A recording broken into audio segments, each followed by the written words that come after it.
read the title right. So if you gotta roll up or get some water, whatever it is you gotta do, go do it now, because it's gonna be a long story.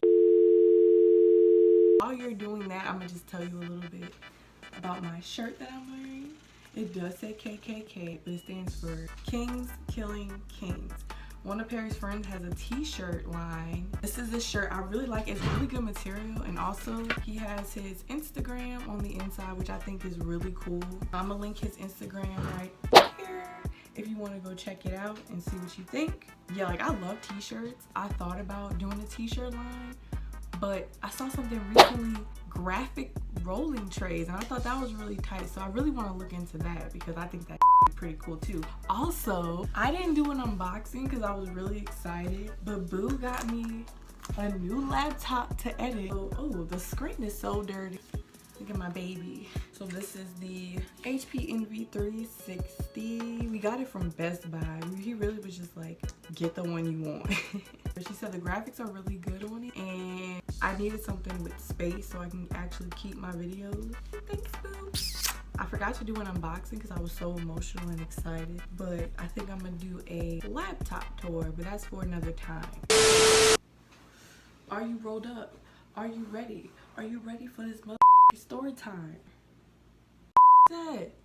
Oh my God, what is that? We've only told a few people this story. Like, I don't even think my family know this story. I don't know.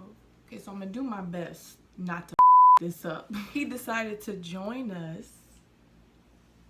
so he's gonna help me kind of tell the story, but he wasn't there for some of it. Pretty much, one of my friends was in this hotel in a really shady area, like super shady. We didn't know this then, but we know it now that it's like real big for drugs and prostitution. Yeah. He was in town, he called me, he was like, pull up on me, I got something for you. So we pull up and I'm like, I don't got a lot of time because I got my girl in the car with me. We pull up, I park by a dumpster, and I'm like, alright, just chill in the car. I'm gonna just run in for a second and I'll be back out.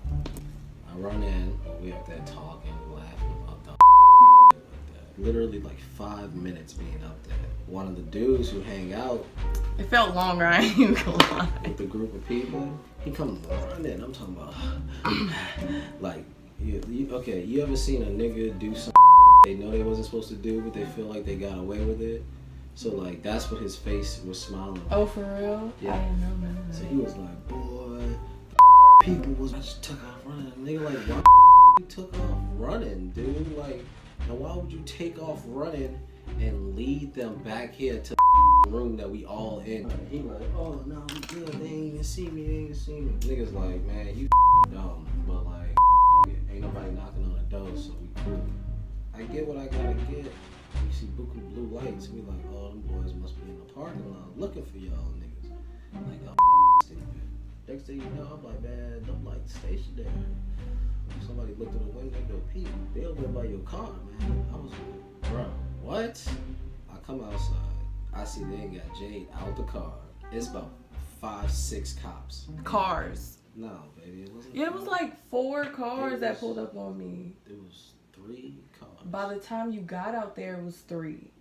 Oh, she could tell you the inventory. So, from my perspective of the story right now, I'm just coming outside and I'm seeing Jade out the car with buku cops surrounding her. All right, fill them in. Okay, so my perspective, I see the dude run across the parking lot, and I'm like, what the is he doing? So like, when he ran across, they weren't directly behind him, but they was behind him enough to know that he ran in the parking lot. I see him, and then I see 4 cop SUVs pull up in the parking lot. And I was like, oh, they about to get somebody. And then they surround the car. I like slightly sit back in my seat because I'm like, I don't know what is going on right now. And then one of them walk up to the car and they tell me to get out. But I didn't think anything of it. He's asking me why I'm parked by a dumpster. I was like, my friends are upstairs. I had a phone call and it was like, oh, what room are they in? And I was like, but why does that matter? Why are you asking me this? They're like asking me questions, but they're not really letting me answer. So I was like, why don't let me call my boyfriend? And they kept telling me no. So at this time, there was 4 SUVs, but only 1 cop got out. So I get out the car, and then one of the SUVs there is a woman cop. She automatically gets out the car when I get out the car, and they start searching me. They're asking me why I'm sitting there. They keep asking me what room they're in, and I'm telling them that just let me call my boyfriend, he's upstairs. And they're like, what room number is he in? We can go get him for you. And I'm like, no, I'm not gonna tell you what room number. I don't know why that matters. So off top, they think I'm lying. While this is going on, if they would have just turned around, they were packing up their cars trying to leave. So he searches me, and then the lady cop searches me, and she's asking me the same question. She's just like, who you here with? I'm like, my boyfriend. They're like, whose car is this? I'm like, we're in his sister's car. So while she's searching me, the other cop is searching the car, which they searched the car like 2-3 times before Perry even got outside, and I got patted down about 2-3 times. So she's being a little nasty. She moves me to the side of the cop car that she was in. And as the cop, I'm like, can I just call my boyfriend? And he looks at me. He doesn't say anything. He just ignores me. So I'm starting to get a little nervous because I'm like, Perry's going to end up coming outside and I'm not going to be here. Like, and nobody's going to know what the is going on. Yeah, while all that's going on, I'm like getting ignored. I kept getting pat down and the car just kept getting searched. And at this time, I'm getting really scared. Like, I've never dealt with a situation like that where I'm just surrounded. Maybe it was 5 minutes, but it felt a lot longer. One of the SUVs had left. Like, at this time, that's when you came outside. So I pretty much walked outside. They started trying to question me. Like, oh yeah, this your girlfriend, what's her name? And all. I'm answering everything. Yeah, they like, separated us too. I'm like, this is stupid. Which, like she said, now I'm down there and I see with roller bag suitcase packing Honda Accords and Nissan Altimas. I cannot make up. They running out that and throwing in the back of their cars, like in glitter dresses and leaving, pulling out like they looking at us and like, y'all see behind me, like where they got that's right behind them. They got running through. And I'm like, y'all niggas sitting here worried with us. So in the car, because the car didn't smell like anything, they had an earplug box that had a roach about this big in it. Oh. And these niggas was hard up trying to say they could do something with that. And I'm like, let me tell you though, earlier that day, Perry told me to get rid of the roach. Told her, get rid of he said, get rid of it. For some reason, instead of me like throwing it out, I put it in the earbud box, put it in my purse, and I had put my purse in the back seat. But before he even came out there, they searched the car. I got hostile to the point where they ran my name and I had like a warrant in Jefferson Parish.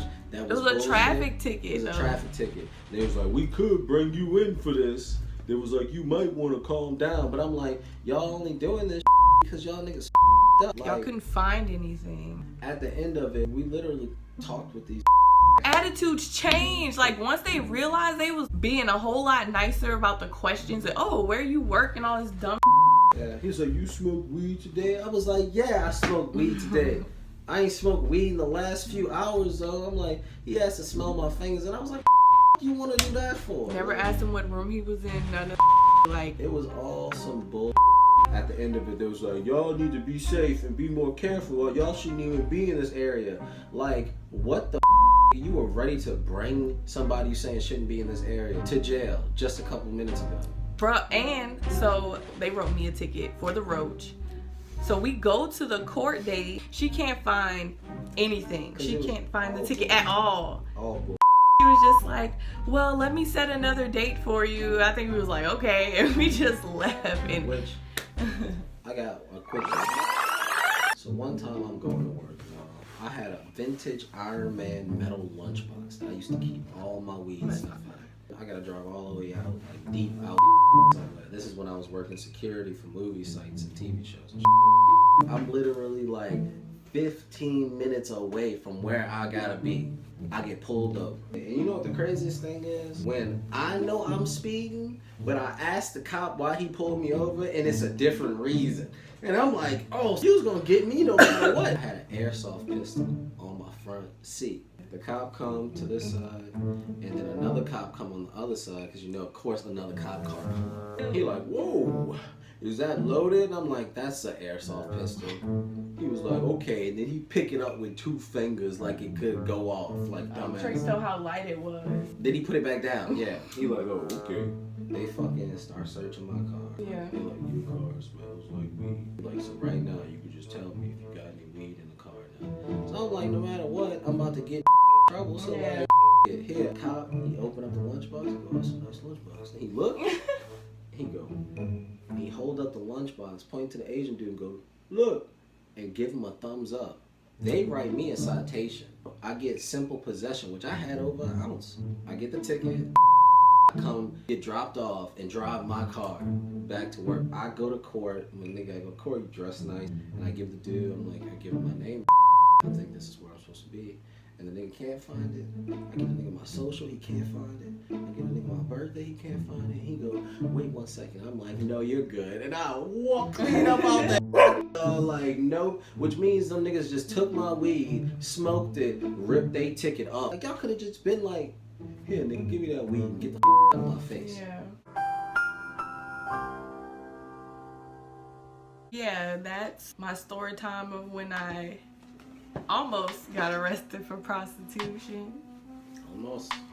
That's 'Cause- story time for when they took my vintage Iron Man lunchbox, dog. You missed that lunchbox? Yeah, man. Blue Majesty was in there too. Oh, I remember Blue Majesty. Oh, everything happens for a reason. Yeah. If you liked our story times and want to hear more crazy story times, because we got a lot of stories. Like, if I was logging around this time, it'd be crazy. Be sure to like, comment, and subscribe. Gucci.